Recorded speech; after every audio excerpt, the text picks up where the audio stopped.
Pues seguimos aquí en Tecnopol y lo que vamos a hacer en el día de hoy, en gran parte del programa, es hablar del programa de gobierno del Partido Revolucionario Moderno.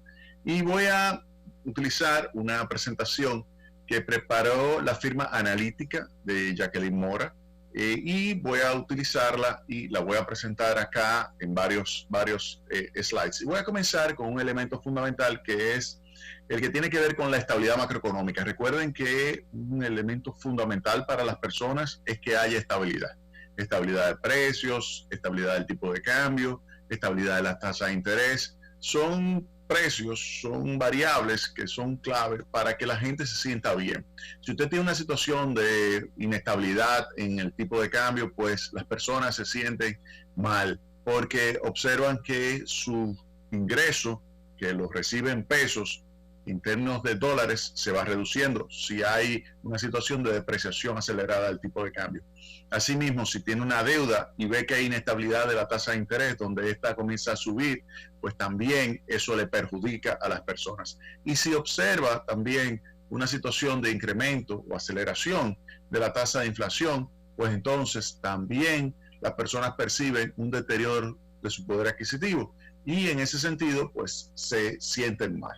Bien, ante esa situación, ¿qué variables son las claves en términos de política económica para poder controlar lo que es y mantener la estabilidad macroeconómica? Bueno, en primer lugar está el conjunto de política fiscal. La política de ingresos, la política de egresos es clave para asegurar la estabilidad macroeconómica. Y por otra parte, la política monetaria. Lo que es la política monetaria, la política crediticia, la política cambiaria son aspectos también que son fundamentales para asegurar la estabilidad macroeconómica. Entonces, vamos a utilizar 3 slides de lo que es la presentación de analítica para que ustedes vean qué dice el Partido Revolucionario Moderno, ya que ganó las elecciones, ya tenemos un presidente electo, que es Luis Abinader, pues, ¿qué dice el PRM entonces a partir de aquí? Bien, yo les voy a compartir ahora la pantalla para que ustedes vayan viendo lo que serían los elementos fundamentales. En primer lugar, con relación a los impuestos, el corazón de la propuesta del Partido Revolucionario Moderno es la simplificación tributaria. Ellos quieren un sistema tributario lo más simple posible para mejorar la formalidad, es decir, que tienen como hipótesis de que la formalidad se elevaría si hay un sistema tributario más sencillo. Es decir, que hay informalidad por ese sistema tributario que existe hoy día.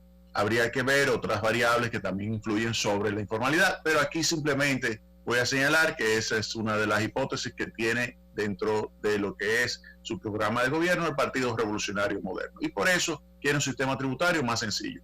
En ese sentido, ¿qué incluye su propuesta? Bueno, establece aquí, como se ve, revisar las normas de agentes de retención para simplificar o eliminar la misma. Es decir, que el objetivo de ellos es hacer que sea menos agentes de retención, o sea, más sencillo los agentes de retención, pero al final es hacer un cambio en cuanto a lo que son agentes de retención. Recuerden que los agentes de retención se utilizan para poder capturar rápidamente parte de la base imponible y no dejar que sea ya cuando tenga que pagar el que realmente es sujeto del pago de ese impuesto, pues en vez de hacer que sea esa persona que al final tenga que ir a declarar y pagar, pues que se vaya adelantando a través de un agente de retención. Eso sería lo que, digamos, ellos tocarían.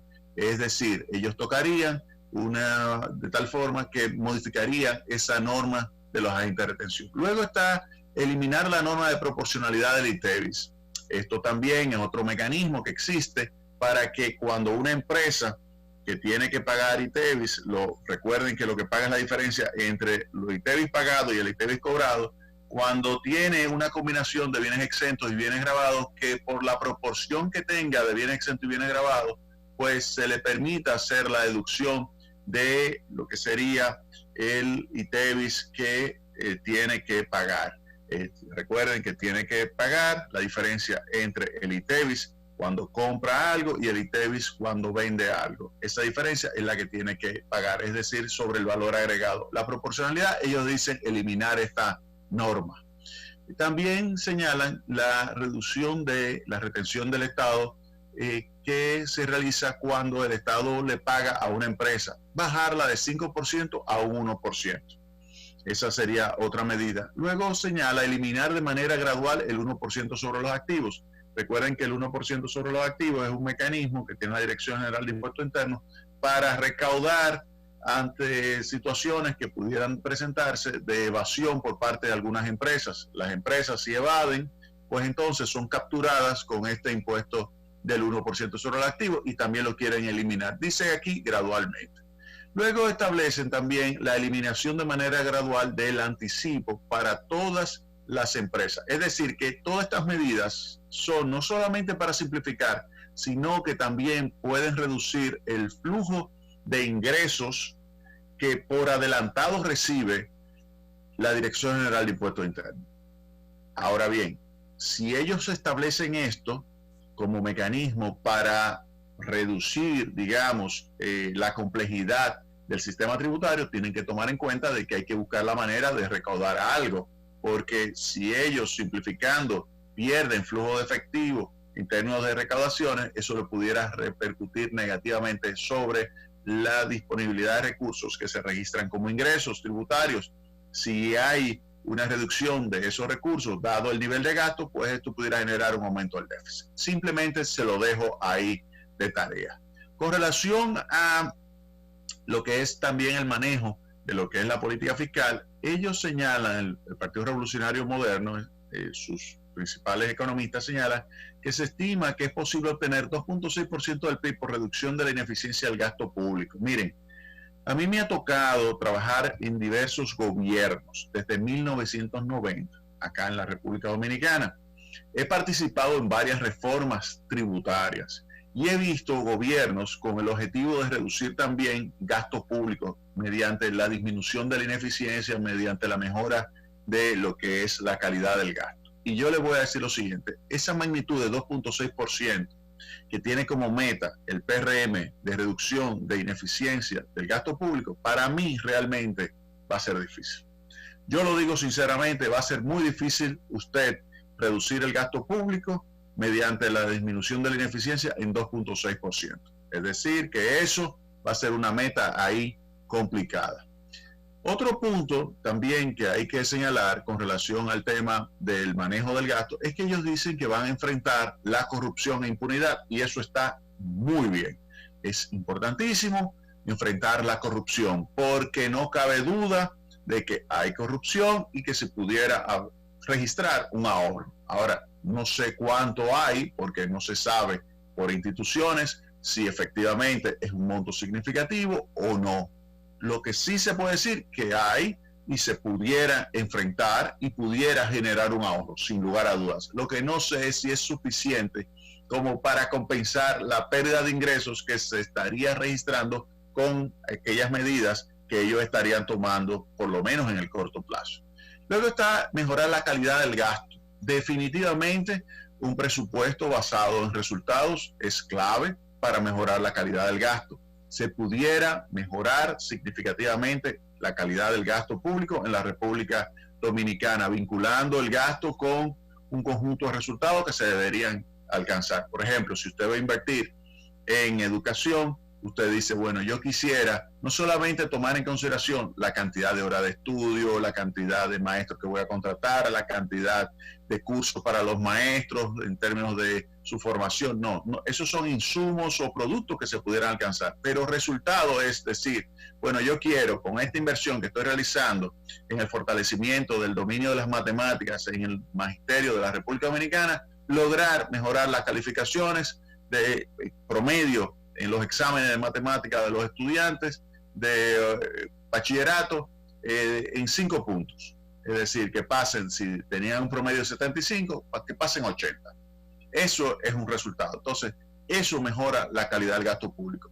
Luego señala el pacto fiscal. El pacto fiscal, hay que señalar que obviamente es algo que va a implicar una gran discusión en la República Dominicana. Ese pacto fiscal implica, sin lugar a dudas, un esfuerzo de convencimiento de la población de que se necesita, por una parte, esa racionalización y esa mejora de la calidad del gasto público, pero por otra parte, que se necesitan recaudaciones. Y las recaudaciones implican pues una reforma tributaria. Eso significa que alguien tiene que poner dinero sobre la mesa. Sin lugar a dudas, hay que poner dinero sobre la mesa. ¿Quién va a poner ese dinero? Aquí usted tiene, y lo puede dividir por deciles o quintiles, la población. Es decir, lo va a poner el 10% más rico, el 5% más rico, el 20% más rico, o lo va a poner la clase media, o lo van a poner los pobres. Eso es lo que se va a discutir en ese pacto fiscal. Ese es un punto que hay que entender. Otro aspecto de lo que es el programa de gobierno del Partido Revolucionario Moderno, que tiene que ver con la política fiscal, es que ellos tienen como meta establecer una regla fiscal, y aquí se lo voy a compartir para que la vean, una regla fiscal que garantice que el crecimiento del gasto público primario, es decir, el gasto público sin incluir los intereses de la deuda pública, sea la mitad del crecimiento de los ingresos tributarios. Oigan bien, crecimiento del gasto público primario sea la mitad del crecimiento de los ingresos tributarios. Y aquí yo creo que vale la pena analizar un poco esto. Vale la pena analizar un poco esto porque eso, ¿qué significa? Eso significa que el gasto que usted tiene va a crecer la mitad de los ingresos. Los ingresos crecen, por lo general, muy cercano al crecimiento de la economía, es decir, el crecimiento de la economía en términos nominales, o lo que es lo mismo, el crecimiento del Producto Interno Bruto nominal. Si usted tiene la combinación del Producto Interno Bruto nominal, que es la evolución de la tasa de inflación, si usted tiene que la tasa de inflación es 5% y tiene un crecimiento de la economía del 4 o 5%, eso significa un crecimiento del 10%. Es el crecimiento del Producto Interno Bruto en términos nominales, 10%. Y cuando se habla entonces de que los gastos van a crecer en la mitad del ingreso tributario, uno pudiera asumir que crecería la mitad del Producto Interno Bruto nominal. Si el Producto Interno Bruto nominal crece en 10, esto estaría creciendo en 5. Pero hay que recordar lo siguiente, que hay una parte de ese gasto, oigan bien, si el gasto asume que es un 17%, vamos a suponer que el gasto público completo es un 17%, de ese gasto público completo, 17%, asume que usted tiene 3 puntos de pagos de intereses, vamos a suponer, 3 puntos de pago de intereses, te quedan 14, y de esos 14, usted tiene 4 que crece con el Producto Interno Bruto. Hay 4 que crecen con el Producto Interno Bruto, que es el 4% de la educación. Entonces yo voy a tomar 4 entre 14. Voy a tomar 4 entre 14 y eso me da 28.5%, 28.6%. Es decir, casi 29%. Eso implica que habrá entonces solamente 71% del gasto que se va a poder ajustar a la mitad. Es decir, que si usted tiene que hay una parte significativa de ese gasto primario, que es un gasto fijo y que tiene que crecer con el Producto Interno Bruto, entonces eso significa que tiene que crecer en 10, que sería el 4% de educación. Ese no se puede tocar. Eso representa 29, vamos a suponer 30%, queda un 70%, ese es el que usted puede tocar. Ahora, para que la totalidad crezca la mitad de lo que está creciendo el Producto Interno Bruto, entonces el ajuste hacia abajo tiene que ser mucho más acentuado que lo que sería esta, digamos, regla de lo que es un crecimiento de solamente el 50%. Dado que hay una parte, que es el 30% de ese gasto que tiene que crecer en el Producto Interno Bruto, que sería 10, entonces el resto tendría que crecer menos de lo que sería la mitad del Producto Interno Bruto. Y eso entonces uno puede decir que es complicado. Es muy, pero muy complicado, pero es un reto que tiene definitivamente el Partido Revolucionario Moderno con relación a esas reglas. Es un reto, yo sé que ellos lo quieren hacer para reducir y posteriormente eliminar el déficit fiscal, pero hay que decir las cosas claras. Miren, cuando usted está mandando mensajes a los organismos internacionales, a los mercados internacionales, que son los que compran la deuda pública de la República Dominicana, no sobreprometa, porque si usted sobrepromete y luego no cumple, eso lo pueden percibir como algo negativo. Entonces es bueno que ya que son gobiernos, pues le comiencen a explicar correctamente a esos organismos internacionales, como el Fondo Monetario, como el Banco Mundial, y a los mercados de capitales internacionales, es decir, a JP Morgan, Morgan Stanley, a Bank of America, todo aquel que pueda tener deuda, a PINCO, todas esas instituciones que pueden tener deuda, es decir, bonos soberanos de la República Dominicana, que se le explique correctamente cómo se implementaría esta regla, dadas las restricciones. Y este es un buen momento porque usted puede explicar que este programa se hizo cuando no había COVID. En consecuencia, esto que está aquí no necesariamente se puede ejecutar en el día de hoy. Entonces, es bueno que se le vaya explicando ya a esos organismos internacionales y al mercado de capitales, pues, y a las calificadoras de riesgo, que este tipo de reglas no se va a poder cumplir como está ahí establecido. O sea que eso es un punto también importante. Vamos a hacer una pausa y vamos a retornar con más del análisis de lo que es el programa de gobierno del Partido Revolucionario Moderno. Adelante.